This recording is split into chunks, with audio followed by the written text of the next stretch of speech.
రైతాంగాన్ని కడుపులో పెట్టి చూసుకున్నాం. మీ అందరికి ఒక మాట చెప్తా ఉన్నా, ఈ దేశంలో షేర్షా సూరి అని ఒక రాజు ఉండే. ఆయన కాలంలో రెవెన్యూ సంస్కరణలు తెచ్చినారు. నేను చెప్పే మాట మంచి వినాలి మీరు. చరిత్ర పొడుగుతో చూస్తే షేర్షా సూరి నుంచి స్వతంత్ర భారతం వచ్చిన తర్వాత ప్రజాస్వామ్య ప్రభుత్వాలు కూడా రైతుల దగ్గర రకరకాల శిస్తులు వసూలు చేసినారు, రైతుల దగ్గర డబ్బులు వసూలు చేసినారు, తహసీల్ రకాలు వసూలు చేసినారు, నీటి తీరువాలు వసూలు చేసినారు. కానీ రైతును చూడాలని వాడు అందుకోలే. భారతదేశంలోనే ఎక్కడ కూడా లేని స్కీమ్ నన్ను వాళ్ళు అడగలే, ఎలక్షన్లలో చెప్పలే. నాకు నేనుగా ఆలోచించి, ప్రభుత్వమే ఆలోచించి రైతు బంధు పథకాన్ని తెచ్చినాం. చాలా బ్రహ్మాండంగా రైతు బంధు పథకాన్ని అమలు చేసినాం. రైతాంగానికి ఎటువంటి కరెంట్ ఇచ్చినాం, ఎంత అద్భుతమైన కరెంట్ ఇచ్చినాం. ఆంధ్ర వలసవాద ముఖ్యమంత్రులు ఏం మాటలు మాట్లాడినారు. తెలంగాణ వస్తే కారు చీకట్లు అవుతాయి, మీకు కరెంటే రాదు, మీకు పంటలు పండియే రాదని చెప్తే వాళ్ళ నోర్లు మోయించేలాగా ఉత్తమమైనటువంటి ట్రాన్స్ఫార్మర్ కావాలన్నటువంటి, మోటార్లు కావాలన్నటువంటి నాణ్యమైన కరెంటును 24 గంటలు సప్లై చేసినాం. రైతు ఇంట్లో కూర్చుంటే పొలాల కడ బోర్లు దుంకినాయి, మీరందరూ కళ్ళారా చూసినారు. నాకంటే ఆ విషయం మీకే ఎక్కువ తెలుసు. అదేవిధంగా రైతులు చనిపోతే 2 ఎకరాలు 3 ఎకరాలు ఉన్న రైతులు ఏముంటుంది, వాళ్ళకి ఆదాయం ఉండదు. వాళ్ళు సస్తే బీఆర్ఎస్ రాకముందు పట్టించుకున్న నాతుడు లేడు. అదే బీఆర్ఎస్ వచ్చిన తర్వాత రైతు బీమా ఇచ్చి వాళ్ళు చనిపోయినాక 8 రోజుల్లోనే వాళ్లకు రైతు బీమా అందే విధంగా ఆనాడు చర్యలు తీసుకున్నాం.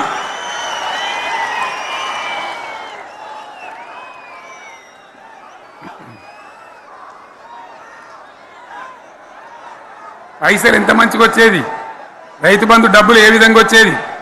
శనుకులు పడుతుంటే చకాచక వచ్చి బ్యాంకులలో డబ్బులు పడి రైతుల సెల్ ఫోన్లు మోగుతుండే.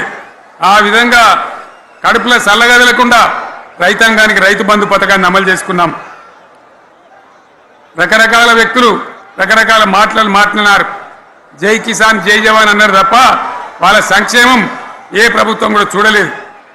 అదేవిధంగా ధాన్యం రైతులు పండిస్తే కొన్ని 100 కోట్ల రూపాయలు ప్రభుత్వానికి నష్టం వచ్చినా ఏ విధంగా ధాన్యం కొన్నామో, ధాన్యం ఎంత బాగా కొన్నామో, వడ్లు కొంటే 3-4 రోజులనే డబ్బులు రైతుల ఖాతాలో ఎట్లా చేసినామో అవన్నీ కూడా యావత్ తెలంగాణ ప్రజానికి తెలుసు. అంతకుముందు మధ్య దళారుల పాలు ఎన్నో రకాల బాధలు, 7,500 కొనుగోలు కేంద్రాలు పెట్టి ధాన్యం ఎట్లా వేసినామో కూడా మీ అందరికీ బాగా తెలుసు. మరి ఇదంతా కూడా బ్రహ్మాండంగా జరిగింది.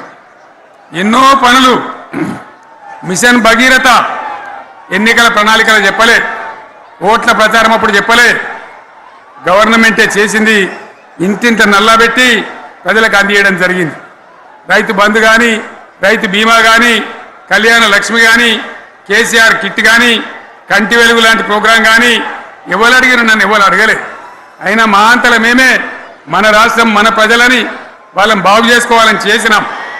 చెరువులలో చేపలు పెంచాలని ఎవరు అడిగిన నన్ను, ఎవరు డిమాండ్ చేసిండ్రు, వాళ్ళకి వృత్తి పని దొరకాలని, మత్స్యకారులను ప్రోత్సహించాలని చెరువులలో చేపలు పెంచినాం.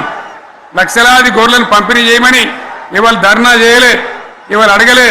కానీ ప్రభుత్వమే తనంతట తానే బ్రహ్మాండంగా వాళ్ళకు చేయడం జరిగింది. ప్రజల అవసరాలు ఎప్పటికప్పుడు తీర్చినాం. అంతవరకే ఆగలే. పారిశ్రామిక రంగం మీద దృష్టి పెట్టినాం, పెట్టుబడులు ఆకర్షించినాం. సుమారు 20 నుంచి 25 లక్షల మంది పిల్లలకు ఉద్యోగాలు ఇప్పించే ప్రయత్నం చేసినాం. 40 కోట్లు మాత్రం ఉన్న ఐటీ ఎగుమతులు 2.5 లక్షల కోట్లకు పెంచగలిగినాం. ఐటీ రంగంలో 7 లక్షల మందికి ఉద్యోగాలు కొత్తగా వచ్చినాయి. 1000కి పైగా గురుకులాలు పెట్టినాం. పేద ఇండ్ల విద్యార్థులకు ఉత్తమమైనటువంటి చదువును అందించినాం.